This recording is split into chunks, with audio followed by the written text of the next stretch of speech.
Have you ever wondered what would happen if you ate just 2 cloves every day for a week?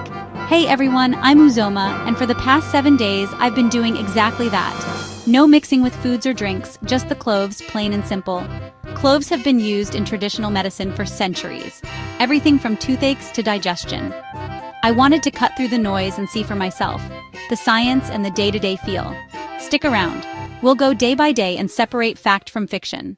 Day 1, the big promise, boosted immunity. Cloves are packed with antioxidants. Think of them as your body's personal security team. Every day, free radicals attack cells. Antioxidants neutralize them, reducing oxidative stress. As I chewed the first pair, I imagined that microscopic battle happening inside me. This isn't a magic pill. It's a supplement to sleep, diet, and exercise. I didn't feel invincible overnight, but there was a quiet confidence in supporting my immune system. Moving on to day 2 and 3, digestion. Cloves are thought to stimulate digestive enzymes that help break down food. Those enzymes are catalysts. Without them, food sits, causing bloating and gas.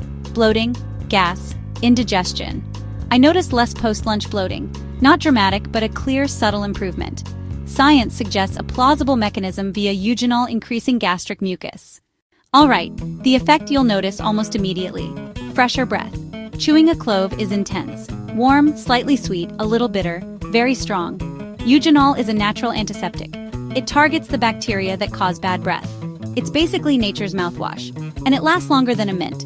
If you want a natural alternative to commercial mouthwash, this is a major perk. Around midweek, I started thinking about inflammation. The hidden problem. Acute inflammation heals. Chronic low-grade inflammation is linked to heart disease and arthritis.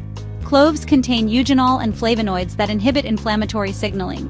You can't feel CRP levels drop. I didn't feel miraculously less achy without tests. But there was a general sense of calm, a small deposit into long-term health. Next, blood sugar control. Another behind-the-scenes benefit. Maintaining stable blood sugar is crucial for energy, mood, and preventing type 2 diabetes. Some studies suggest compounds in cloves may help manage blood sugar. Promising, but preliminary.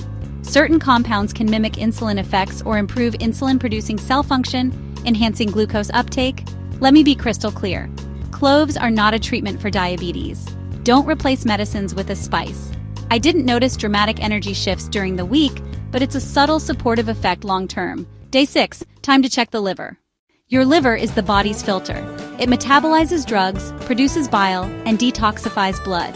Eugenol's antioxidant properties have shown hepatoprotective effects in studies, mostly animal models. This isn't permission to eat junk. Healthy weight and less alcohol matter most for liver health. Think of cloves as a helping hand, part of a bigger liver care strategy. But before you try it, know the side effects. Important safety note, cloves are potent. By day 7, I felt their intensity. Eugenol can cause a burning sensation, mouth irritation, or sores in sensitive people. Eugenol can affect blood clotting. If you're on blood thinners like warfarin, be very careful. 2 cloves a day is not the same as concentrated clove oil or supplements. The dose makes the poison. Extremely high doses of clove oil have been linked to liver damage, especially in children. Watch for rashes, itching, or swelling. Stop immediately and seek help if that occurs. Bottom line, respect the spice, stick to small doses, and consult your doctor if you have pre-existing conditions. After a week, tangible benefits, digestion and breath, plus cellular level support via antioxidants. It's not a magic cure, but a potent spice worth respect and a place in a healthy routine. Would you try the Clove Challenge? Tell us in the comments. And don't forget to subscribe for more evidence-first wellness tests. Thanks for watching. Stay curious, stay safe.